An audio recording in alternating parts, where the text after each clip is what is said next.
Assalamualaikum warahmatullahi wabarakatuh. Alhamdulillahillazi hadana lihaza wa ma kunna linahtadiya laula an hadanallah. Asyhadu an la ilaha illallah wa asyhadu anna Muhammadan abduhu wa rasuluh la nabiyya ba'dah. Allahumma salli ala Sayyidina Muhammad wa ala ali Sayyidina Muhammad. Yang kami muliakan Dewan Pakar, Dewan Pembina Ikatan Purna Bakti Tiknas Provinsi Sumatera Selatan. Yang kami hormati Ketua Umum, Sekretaris Umum, para anggota sekalian yang dimuliakan Allah. Marilah kita senantiasa mempersembahkan puji syukur kita kehadirat Allah Subhanahu wa Ta'ala, karena berkat rahmat, redha dan petunjuknya juga kita sampai saat ini dalam keadaan sehat walafiat. Salawat dan salam atas junjungan Nabi kita Muhammad sallallahu alaihi wasallam. Pada kesempatan ini saya mendapat giliran untuk menyampaikan tausiah pada putaran kedua yang saya beri judul Kehidupan Menuju Husnul Khotimah. Tentunya timbul pertanyaan, kapan kita dihidupkan? Bapak Ibu sekalian yang dimuliakan Allah, kita dihidupkan sejak janin dalam kandungan berumur 120 hari atau lebih. Sejak itu Allah menitipkan sifat hayat kepada kita. Dengan sifat hayat yang ditulungkan kepada kita, maka kita mulai bernapas. Dan sifat yang kedua, sifat ilmu. Dengan sifat ilmu yang ditulungkan, dipinjamkan kepada kita, kita mulai mengetahui. Tetapi sebelumnya Allah berfirman dalam surah Al-A'raf 172 yang intinya, alastu mir rabbikum qalu bala syahidna. Bukankah, kata Tuhan, aku ini adalah Tuhanmu? Maka kita menjawab, betul, Engkau adalah Tuhanku. Artinya, sejak saat itu kita sudah beriman kepada Allah Subhanahu wa Ta'ala. Jadi, sejak dalam kandungan berumur 120 hari, Allah telah menulungkan dua sifatnya kepada kita, yaitu sifat hayat dan sifat ilmu. Sejalan dengan waktu, berumur dalam kandungan kita 9 bulan 10 hari, 9 bulan 10 hari atau lebih, maka lahirlah kita ke dunia ini. Begitu lahir di dunia, kita dipinjamkan.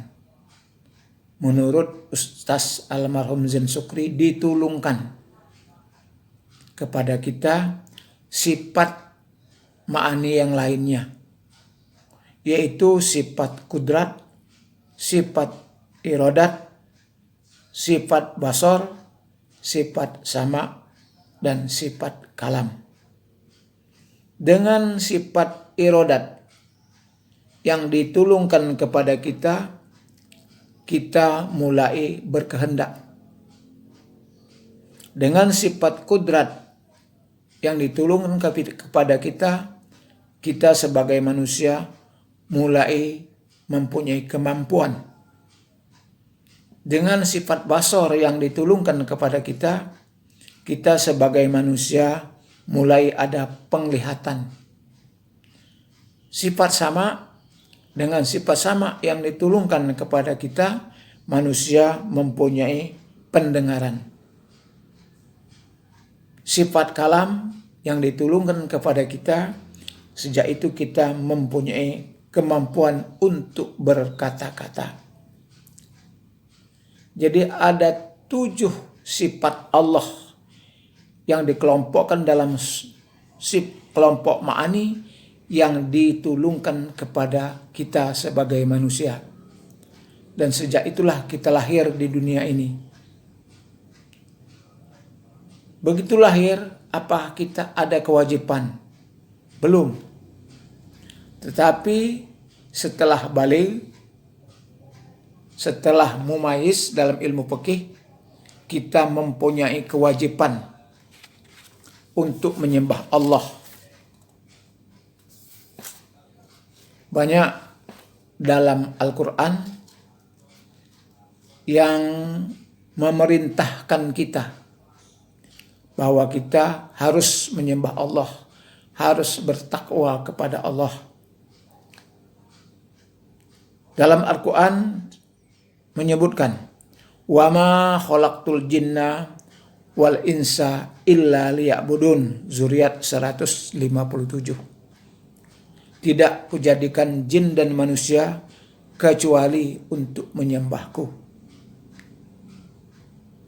Dalam lembaran lain juga ada firman Allah, inna akramakum indallahi atqakum. Sesungguhnya yang mulia di sisiku adalah orang-orang yang bertakwa. Dalam surat Ali Imran 102 juga disebutkan, ya ayyuhalladzina amanu ittaqullaha haqqa tuqatih wa la tamutunna illa antum muslimun. Hai manusia yang beriman, hai orang-orang yang beriman, bertakwalah kamu kepada Allah dengan sebenar-benar takwa, dan janganlah kamu mati sebelum memeluk agama Islam atau menjadi muslim. Sejak itulah, sejak balik kita mempunyai kewajiban bertakwa kepada Allah. Adapun syarat-syarat takwa telah saya sampaikan pada tausiah pada putaran pertama. Bertakwa artinya menjalankan segala perintah Allah dan menjauhi segala larangannya. Mengerjakan perintah Allah, yaitu beribadah sesuai dengan petunjuk Al-Quran, hadis, dan ijma' ulama atau qiyas. Pada suatu ketika Rasulullah SAW didatangi seorang remaja yang ganteng. Sebenarnya itu adalah malaikat Jibril. Bertanya kepada Nabi kita Muhammad SAW, apakah itu ihsan? Ihsan itu an ta'budallaha ka'annahu tarahu wa lam takun tarahu fa innahu yaraka. Ini hadis diriwayatkan oleh Umar ibn Khattab. Beribadah kepada Allah seolah-olah kita menghadap kepada Allah, seolah-olah kita menatap kepada Allah walaupun kita tidak melihatnya, dan sesungguhnya Allah menatap kita. Artinya kita menjalankan ibadah seperti sholat, minimal kita mengetahui makna dan maksudnya minimal, sehingga ibadah kita fokus atau khusyuk. Selain itu kita mengajak hati, mengajak perasaan kita seolah-olah kita berhadapan dengan Allah.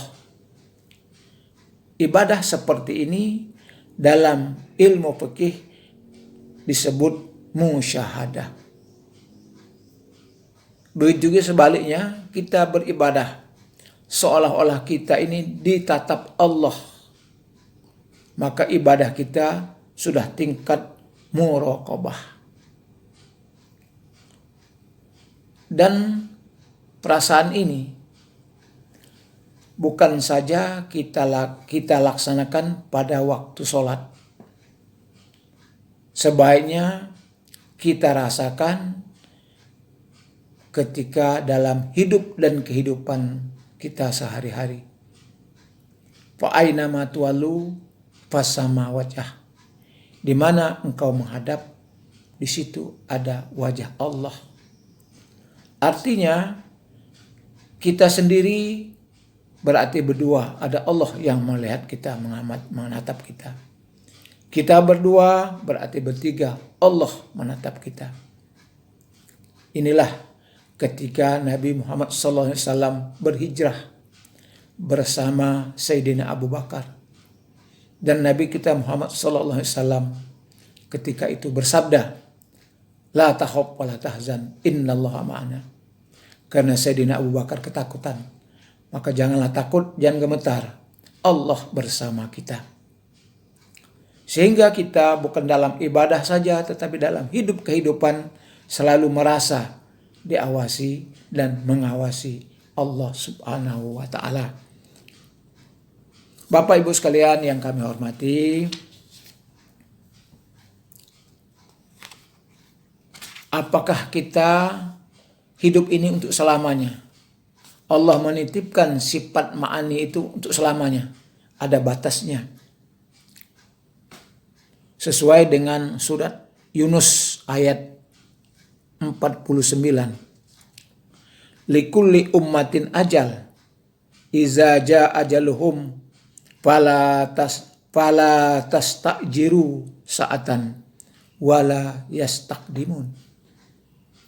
Apabila ajal, ketentuan yang ditentukan oleh Allah sudah sampai, maka kita tidak bisa memajukan, begitu juga untuk memundurkannya. Artinya ada ajal, ketentuan untuk kita hidup di dunia ini. Dan apabila sudah sampai ajal, maka kita tidak mampu, tidak ada kesempatan untuk maju dan mundurnya. Waktu ajal itu datang, artinya sudah 5 sifat Allah tadi ditariknya kembali, yaitu sifat kudrat, sifat irodat, sifat sama, sifat basor, dan sifat kalam. Sudah 5 sifat diambil oleh Allah, tinggal 2 lagi sifat, yaitu sifat hayat dan sifat ilmu. Allah berfirman dalam surat Asy-Sya'ir ayat 88 dan 89. Yauma la yanfa'u malun wala banun illa man ata'allah biqalbin salim.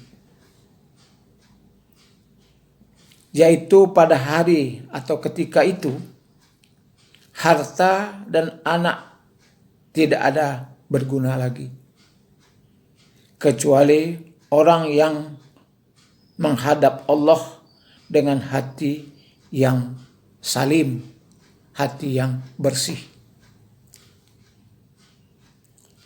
Bapak Ibu yang dimuliakan Allah, apabila kita dalam kehidupan kita selalu mendalilkan bahwa 7 sifat ini adalah kepunyaan Allah, bukan punyaan kita. Maka itulah namanya qalbin salim, hati yang bersih. Kalau hati yang bersih, menurut para penceramah yang pernah saya dengar, ibarat tukang parkir. Jadi tukang parkir itu waktu mobil banyak, dia tidak merasa kepunyaan dia. Dan dia tidak sombong. Tetapi sudah waktunya mobil habis, dia juga tidak merasa kehilangan. Itulah sifat bersih yang ada pada kita. Sehingga apabila kita merasakan itu dalam sakaratul maut, maka firman Allah berikutnya, ya ayuhan nafsul mutmainnah, irji ila rabbiki radiyatan mardiyah, fadkhuli fi ibadi wadkhuli jannati. Hai jiwa yang tenang, kembalilah kepadaku dan masuklah ke surgaku. Maka waktu kita sakaratul maut, menurut Imam Ghazali, sama dengan mengangkat takbir. Malaikat Israel hanya mengarahkan, mengajak kita ke Baitul Ma'mur. Tetapi kalau kita sifat-sifat tadi adalah merasa kepunyaan kita, maka tentunya kita gelisah, tidak tenang. Sehingga malaikat Israel mencabut nyawa kita. Na'udzubillah min zalik. Ini ada dua kemungkinan, husnul khotimah dan su'il khotimah. Menurut Imam Ghazali, kita kesakitan seperti kambing dikuliti. Mudah-mudahan pengetahuan sedikit ini dapat membimbing kita, dapat mengarahkan kita dalam hidup dan kehidupan ini selalu menuju husnul khotimah. Walaupun kita sebenarnya sebagai manusia awam tidak lepas dari kesalahan dan kehilapan, karena kita diberi Allah nafsu. Nafsu itu memang tidak bisa kita hilangkan, hanya perlu kita kendalikan menuju iman kita kepada Allah Subhanahu wa Ta'ala. Mudah-mudahan ada manfaatnya bagi kita dan kita selalu mendapat bimbingan dari Allah Subhanahu wa Ta'ala. Dan kepada Allah saya mohon ampun, dan kepada jemaah sekalian saya ucapkan terima kasih. Wabillahi taufiq wal hidayah. Wassalamualaikum warahmatullahi wabarakatuh.